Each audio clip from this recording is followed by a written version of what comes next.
Your Humanities Half Hour is brought to you by the Northern Marianas Humanities Council, navigating the human experience together.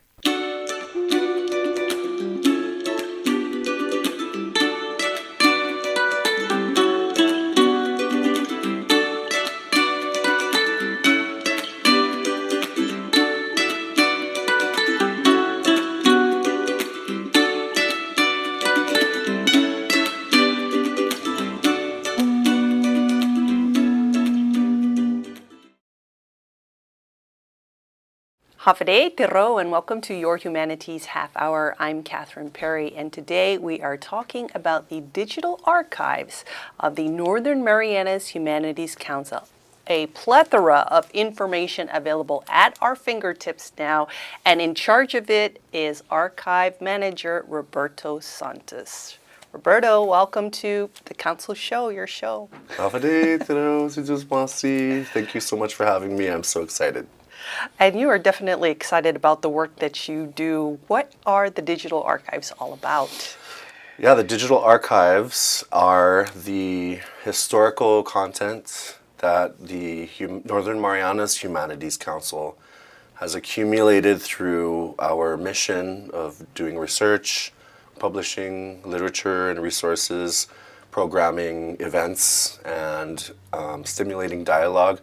So people from the community come to us and we facilitate, collaborate with them, and often fund the projects that they do about and educating the different peoples of the Mariana Islands, including our indigenous peoples. And that research and those projects result in lots of valuable cultural media, film, both photos and video film, interviews, documents, government documents, a lot of photographs from other archives about our own history, even artifacts, records of artifacts that they're acquired and they're utilized in these projects, and then they remain in the records of our archives.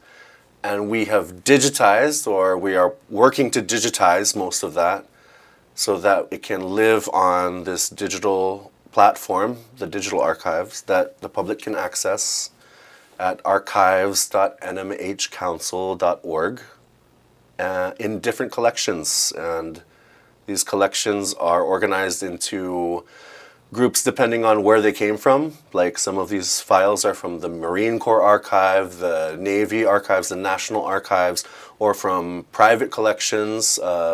Michael White, who is a council board member, has donated a lot of his historic collection.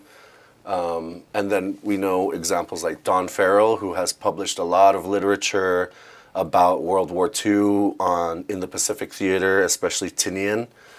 He has accumulated a lot of military archive records about the war and the creation and deployment of the bombs. Mm-hmm.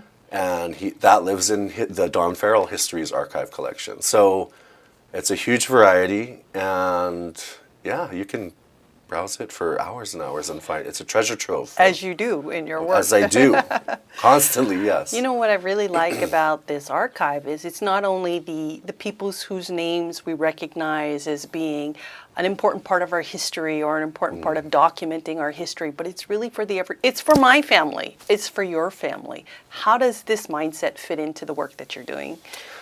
Yes, that is really important. There are a lot of prominent people from our history featured, but we absolutely are looking to preserve our own histories of our own people. We are everyday people, but that is what makes it so valuable. We are the ones here every day. So I have started contributing to my family's archive, the Familian Pandan collection. Our executive director, Leo Pangilinan, Familian Obu, has started his own collection, the Pangilinan Obu collection. But the value in that is the everyday life. In my archive, I was telling you earlier, I included a photo of this litter of piglets that we had been raising, that my family had been raising in our farm in San Roque in the 80s. And it includes photos of my grandparents when they were young, my parents when they were young, our friends who came to visit Saipan from the US and from Japan. It includes old scenes of the beaches, of Navy Hill before it looked the way it does now. Places before they were developed, before government development, before they were utilized by the military. That's what we're looking for, is your own history, so that we can fill in those gaps where somebody might have previously thought, oh, this is not worth putting into our archives. Now we're looking for that. We're wondering, well, what happened in this blank part of history here that we didn't think was important enough? You said that your family likes to, or one of the things you really enjoy doing is looking back at old photo albums. Thinking back on those pictures, do you have a favorite? I love finding photos of my parents in their youth and my grandparents.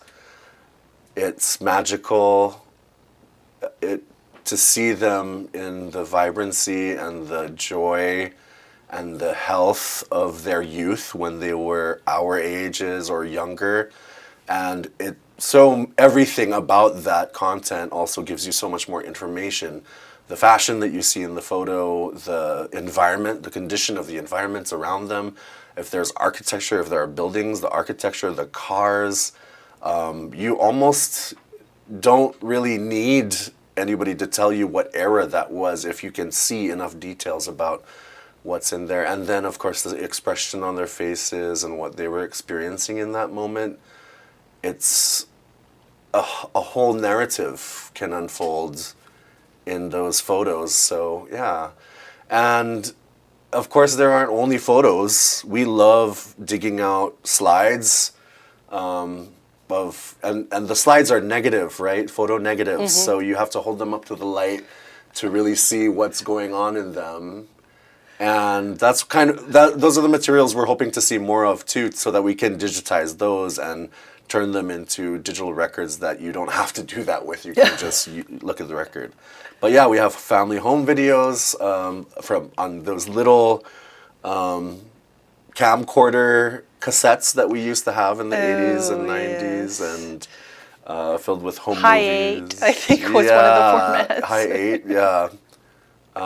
And even cassette tapes of music and mixtapes on cassettes that my parents made. Just fascinating to like hear. Like recording off the radio? Recording like off I did the radio, in the 80s? yes. Yeah, Okay. I did that too, yeah. Finding those. We still somehow have those lying around. Wow. And those are things that you're open to having on the archives, provided it's not copyrighted material already, but really those things close to home that Yes, yeah, absolutely. mean something to the family. Yeah. Yeah. Like I was saying, we don't really have the tools to digitize film. We could record digital recordings of audio files or audio material like cassette tapes. But what we're really looking for right now, what we do have the technology to do, is to create digital images of documents, photographs, almost anything flat, but also some 3D materials. What we do is we take a high-resolution photo of it, but we have a camera suspended in what we call copy stand, copy stand, and it's got lighting on either side of it, so we can illuminate the object on this platform, and we take a high-quality image of it, and we take it from all angles. We can do some artifacts like this. We would love to see people bring in some artifacts like this. Yeah. So it doesn't only have to be flat materials. Mm-hmm. We will absolutely record, the carvings and I would shells love to and see weaving. some old beadwork. Old beadwork would be even the wonderful. things Yes. not before they used beads, like shells and Yes, rocks. And yeah. that If would be anybody has incredible. anything like that, Yeah. we would love. And so the idea, what this is for, is to preserve it so that we know it's out there, that it has been a part of us, and our identity, but also to allow other people to access that proof and that record so they don't have to wonder. And of course, as the Humanities Council, we get requests from researchers all over the world about the records that we keep. I often get visitors and emails and inquiries from researchers and documentarians in Japan, in Aotearoa, New Zealand, and the mainland United States, of course, from Guam. So we collaborate with a lot of people, and they might ask something like, do you have any images of women in the mestiza? Or a recent Japanese researcher was looking for, she's working on histories of Chamorro people who lived and worked and went to school in Japan during the Japanese administration and just up to World War II, of whom my grandmother was Nanlia Santos, Ariola Faust Santos. And so naturally, she asked, do you have any photos of your grandmother? And specifically, do you have any photos of your grandmother in a kimono or in Japan? So I know I do. I'm still looking. I'm reaching out to my parents and my grandparents and my aunties and uncles and seeing who has these photos, right? So that I can provide that for her research, her reference, and to very possibly be featured in her published research, her publication, which I'm hoping to see next year. And that is part of perpetuating our existence and our identity and our culture, is preserving it in these narratives. We come from oral tradition, so our stories are so often orally told or enacted in dance, in storytelling, and other types of performance. But this digital archive is another great reason to supplement that and back it up with digital content and digital references to suit a Western world and an increasingly westernized world as well. Well, the good news is you're offering some help this week on Saturday for people who are kind of interested in what we've been talking about and would like to maybe get your expertise to help them get started. Let's give the details on that, but after the break? Yeah? Yeah. Okay. We'll be back after this break. October is CNMI Humanities Month, and it's a full month of celebration, kicking off with a proclamation signing on October 2nd. Young people share their expressions of culture at the Valentine Sangabao Poetry Competition on October 11 at American Memorial Park. Get your photos together. We're launching our digital archive community outreach. This month, we continue to honor Governor's Humanities awardees making a difference in our community. And on the 24th is our book launch for The Legacy of a Political Union by CNMI Covenant negotiator, the late Edward Pangilinan. For more information, visit nmhcouncil.org, and Happy Humanities Month. Looking for resources about Marianas history, culture, and more? Well, check out the Northern Marianas Humanities Council's collection. Our extensive video, audio, and photographic library can be found on YouTube, Facebook, and Instagram at 670 Humanities. Or check out the written resources on our website at nmhcouncil.org. And for those who prefer a good book, we also have a selection of local publications for purchase. So, dive in, explore, and share your comments as we navigate the human experience together.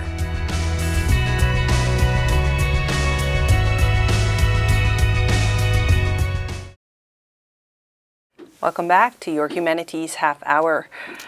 Roberto, so what is happening on this Saturday, October 19th, that people can avail of related to really preserving their family histories? Yes, so this Saturday, October 19th, from 10 a.m. to 3 p.m.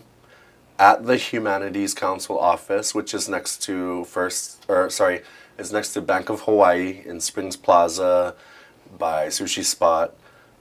You can come to the council and check out our setup. Check out the tools that we use to create digital records of the materials that people bring in, and you can sign up for an appointment. We anticipate this will be a 30-minute appointment to go over the materials that you brought and then start using scanners and digital cameras to digitize them, upload them to our digital archive platform, and then fill in all the information that you can provide about it. We also have the equipment to record your own oral history about it, besides just the facts, like where was this picture taken or who wrote this document. We would love to also hear any kind of story that you have about a piece of historical material that you brought in, maybe a photo. There's a story behind a photo you brought, or I recently digitized a lot of family records about the land that their family owned and cultivated during the Spanish and German era. And, Wow. you know, there's deep story behind land here. And to do that, just call the Humanities Council office or email me, Roberto, at nmhcouncil.org. And we'll find a slot for you. But This sounds like a really great intergenerational project. absolutely, Yeah. yes. Bringing the kids to do the technology and the typing and type the story down with the Manamco to kind of tell the story. Yes, absolutely. We encourage you to come in with your kids or with your manamku or with your friends. Even if you don't have an appointment, even if you don't know what you're going to bring yet, come by and you're welcome to see how the process goes with others and what kind of materials others have brought in. And we'll still walk you through the process. We have tablets that we can allow you to use to browse through the archive and interact with it. If that's what you just want to explore what is already on there, that'd be great. So yeah, make an appointment or don't. It sounds like a really fun digital archive open house / social gathering / Yeah, 10 to It sounds 3. like it could be a lot of fun, you know? People coming in, sharing stories, and yeah. Well, yeah, this is not, we don't mean for this to be something clinical, or this is not a museum thing. This is social. This is part of our oral tradition, is the stories that happen, the engagement of our people. The gathering is part of our cultural identity as Tautau Marianas, people of the Marianas. So yeah, that's how you facilitate people and empower them to tell their stories and to show and tell their histories. So yes, that is very much the vibe that will be going on at the Humanities Council Saturday between 10 a.m. and 3 p.m. So people can find the archives online. Now, you gave the actual website. I like to refer them to the council website where they can find the link to the Yes. archive. So I would say nmhcouncil.org, but the actual official website for the archives is? archives.nmhcouncil.org. So yes, Pretty simple. The Humanities Council website is nmhcouncil.org. Yeah. There is information about the archive there, and you can also be directed directly to the archives there. There's also education or demonstrations of the archive and videos of how to use the archive on our Humanities Council website, nmhcouncil.org.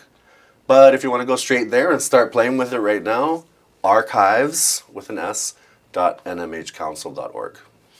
I wanted us to spend some time talking about the collections you already have online, and that is a long list. We are not going to be able to cover everything, so people are going to have to go and explore for themselves. But wow, there's like, gosh, 30 collections, different topics from early colonization times to just, what happened with the creation of the Trust Territory and all that.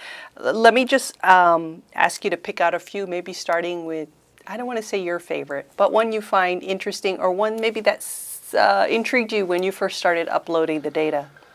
Yes, when I first started browsing through our digital records, I think the Georg Fritz collection really struck me. First of all, one of my favorite things to see is what people wore at any given time in our history.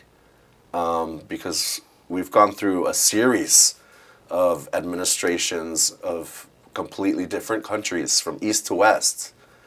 And that influenced what we wore. And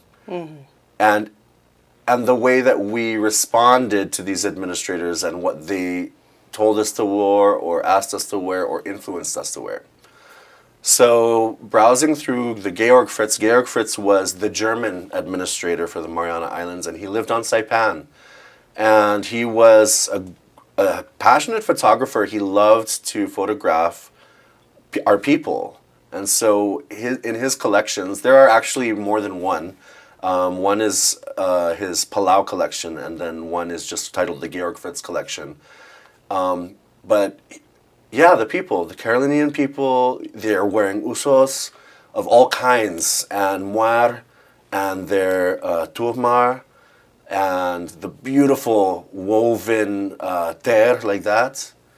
The Chamorro men in their stark white linen shirts and pants and their wide-brimmed hats. I don't know how any of them kept a white shirt clean. Right. I can't keep a white shirt clean now. Yeah. With laundry machines.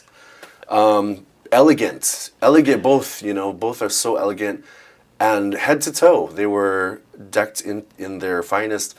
And some of them, aren't wearing that much at all. But that is another thought-provoking content.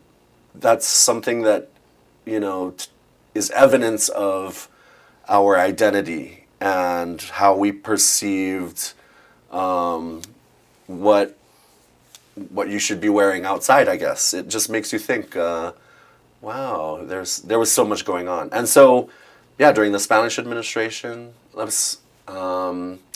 there are the Mount Carmel collection.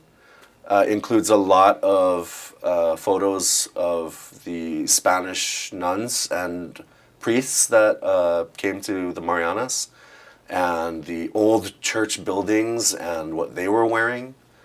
Lots of photos from the Japanese administration of their schools, of their sugar cane plantations, and what they were wearing, and what they were wearing out in the field, what they were wearing in their candy shops for the sugar refineries, and what they were wearing to work, and what the teachers were wearing, what the students were wearing. Their NKK collection is from the Japanese company, Nanyo Kohatsu Kabushiki Gaisha, I believe. Yes, I think that's correct. Yeah, that's another fascinating collection of high quality photos too. So it's really, there's so many details, and you could get lost. It's an entire landscape in one photo that tells you so much. And then I know there's also, I was looking at the count, there's over 200 audio files. Yes. What are those primarily, if there is a majority of what they are? Well, there was a rather large project that the Humanities Council sponsored with Howard Willens, and it's called Oral Histories of the Northern Mariana Islands. And it is a long, very intensive collection of interviews of people in the Marianas in recent decades. And then other audio files include a project that lives also with the CNMI archives. I think it's called the Oral History Project, but it's interviews of, I think, mostly Carolinian elders, Manamku, in the Carolinian, the Rufalawash language. And those include the audio recordings as MP3 files, and also the transcriptions if you want to see and be able to read those interviews as well. Along. Yeah. Oh, cool. Not all of them have been translated. So that is another reason to have those on our archive, is if somebody can provide translations for these, we can create those records and add those to accompany all of these records. And that's another big reason to get on the archive, is we haven't completely added all the information about these records. Some of these records we never had information about. We are not sure where they came from because they weren't recorded at the time that we received them. Mm-hmm. So we're encouraging people to provide that information. If you can recognize people there, I think a lot of the community remembers or knows that we circulate photos, especially around our social media, and invite people to tell us who's in the photo and what the location is. But we want to hear more. Is there a narrative behind that? Do you know who took the picture? Do you know why the picture was taken? You know, so the digital archive platform also allows you to do that as a registered user.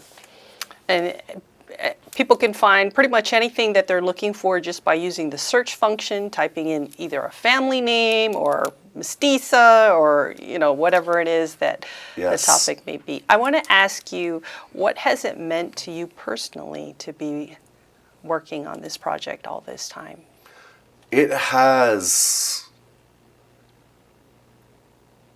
really, it's been really emotional, and as you can tell right now, but it has brought me so much closer to who I am and who our people are in the Marianas, and shown me things that I wasn't taught or that I didn't know and I didn't previously have access to. Maybe they weren't part of the stories that were told, or things that I hadn't seen and therefore wasn't aware existed. I'm able to see more about our history. It's been really reaffirming and empowering, and it has been my honor to be so close to these records and to be able to interact with them, and it is my joy to be able to connect other people with them, to know them so well that most of the time when you ask me or when you tell me what you're looking for in the archive, I'm pretty sure I can tell you where it lives, in which collection, maybe a particular record if I, know it that well. But yeah, it's meant so much. And that's another amazing reason you should get on there and see where you are. Find yourself.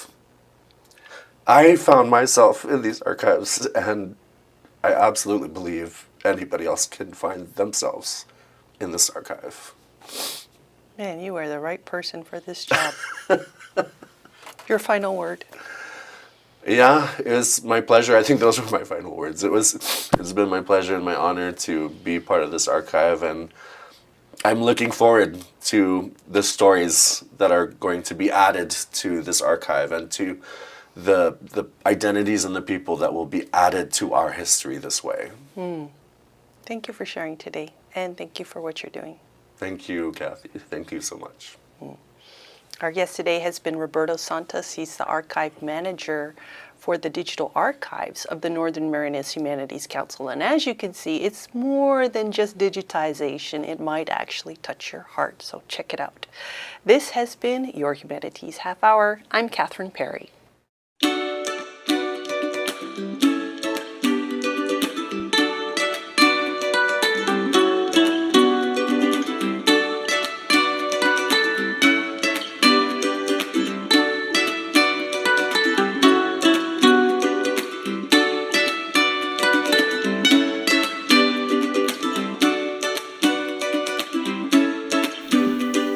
Your Humanities Half Hour has been made possible in part by a major grant from the National Endowment for the Humanities.